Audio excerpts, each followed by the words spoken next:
Jadi jangan pernah putus asa sehingga kita menganggap, ah udahlah saya mah nggak bisa soleh nih mah, amal susah ikhlas, sholat susah khusyuk, hati saya masih kotor, ah udahlah. Nah itu buruk sangka kepada Allah, karena sebetulnya kita bisa berubah itu adalah dengan pertolongan Allah. Tidak ada yang lebih pahit dari berharapnya hati kepada Allah. Allahumma aftah lana hikmataka ya Allah.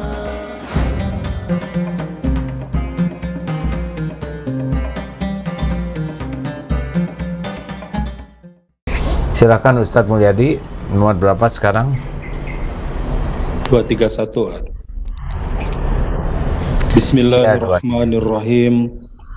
La tai'as min qubuli amalin lam tajid fihi wujud al-huduri farubbama qubila min al-amali malam tud'rah samaratuhu ajilan. Jangan putus harapan untuk diterimanya amal perbuatan yang engkau kerjakan dengan tidak khusyuk atau belum hadirnya hati di dalam hatimu. Sebab masih ada kemungkinan amal itu diterima padahal belum dapat dilihat buahnya dengan segera. Hadirin sekalian, pertama, Allah sesuai dengan prasangka hambanya, ya. Ana inda dzanni abdi bi. Aku sesuai dengan prasangka hambaku. Jadi kita harus tetap berbaik sangka kepada Allah dalam segala keadaan. Nah, yang kedua, Allah pun tahu segala kelemahan, kekurangan, keterbatasan kita di dalam beramal. Allah tahu nih ya, kita tuh kurang ilmu, tahu. Allah sangat tahu keterbatasan ilmu kita.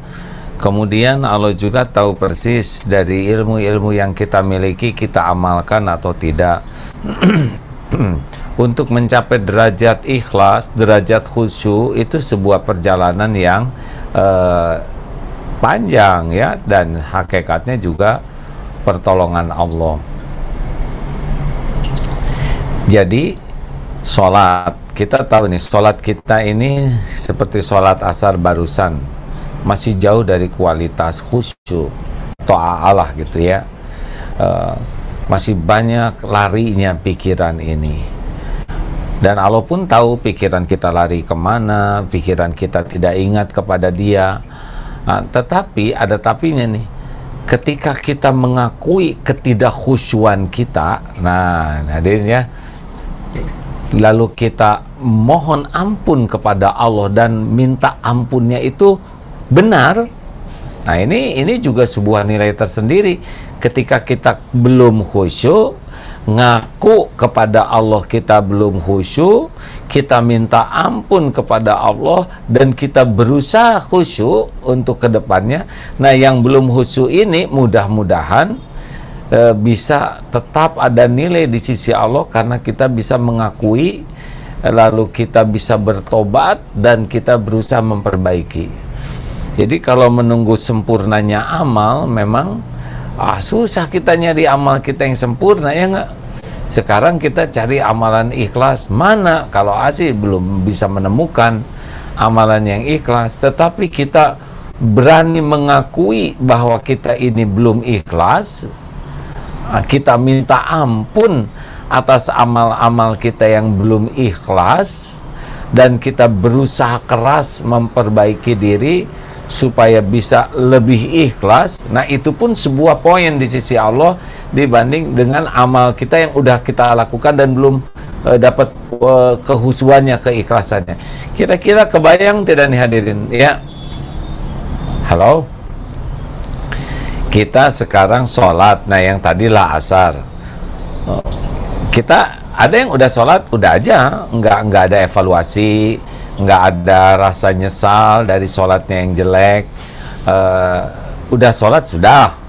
Ini beda dengan orang yang sholatnya kurang khusyuk dan dia menyadari, aduh, sholat saya ini kurang khusyuk, masih jauh nih, sedikit sekali. Lalu ada rasa sedih, ada rasa kecewa, ada rasa nyesal, ada rasa takut. Lalu ketika istighfar itu, istighfarnya tuh istighfar yang berisi, ya, yang mengakui sholatnya belum khusyuk dan ingin diampuni Allah. Nah, itu sudah beda tuh, poin sholatnya masih belum khusyuk, tetapi ada sisi lain yang bisa diterima oleh Allah, yaitu kejujuran, tobat, kemudian minta ampun tadi, ya, dan keinginan kuat untuk ke depan sholatnya lebih baik. Nah, ini berbeda dengan orang yang sholatnya tidak khusyuk. Dia tidak menyesal, tidak khusyuk, dia tidak minta ampun atas ketidakhusyuannya, dia tidak merasa bersalah, dia juga mengulangi ketidakhusyuan dengan sama saja. Nah, ini pasti berbeda nih. Bisa, Ustadz, mana Ustadz Mulyadi? Kebayang kan nih Ustadz? Ya. Ya Pak. Bisa kebayang tidak nih, makanya kalau kita nunggu sempurna dalam segala hal, wah, kita bisa nggak beramal. Tetapi kita mengakui ketidaksempurnaan itu beda, ya. Beramal tidak sempurna, tapi dia tidak mengakui, tidak merasa bersalah. Nah, ini udah hilang nih, kan bisa jadi dosa. Tapi beramal yang tidak sempurna, dia mengakui ketidaksempurnaannya, dia menyesali, dia memohon ampunan, dan dia berusaha keras untuk memperbaiki. Ini gara-gara amal yang belum bagus, dia punya poin-poin lain, yaitu tobatnya, kemudian ikhtiarnya.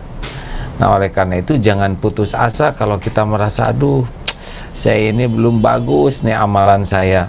Nah, kita harus minta ampun kepada Allah dan kemudian berusaha keras untuk memperbaikinya. Nah, itulah, jadi jangan pernah putus asa sehingga kita menganggap, ah, udahlah, saya mah nggak bisa soleh nih mah, amal susah ikhlas, sholat susah khusyuk, hati saya masih kotor, ah, udahlah. Nah, itu buruk sangka kepada Allah, karena sebetulnya kita bisa berubah itu adalah dengan pertolongan Allah. Kita ikhtiar saja terus, kita tobat, kita perbaiki, nanti Allah yang memberikan kepada kita kemudahan untuk khusyuk, kemudahan untuk ikhlas, kemudahan untuk berubah. Karena kan hakikatnya perubahan itu min fadli rabbik, karena karunia Allah. Nah, kalau kita selalu melihat diri, ah, saya emang nggak bisa, berarti kita memang mengandalkan diri kita di dalam berubah. Padahal kita ini beramal supaya dapat rahmat Allah. Rahmat Allah lah yang membuat kita berubah.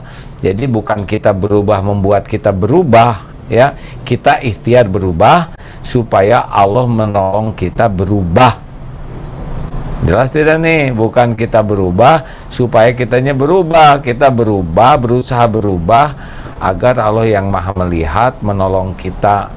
Karena kan walladzina jahadu fina lanahdiyannahum subulana, dan orang yang sungguh-sungguh di jalan yang Allah ridhoi.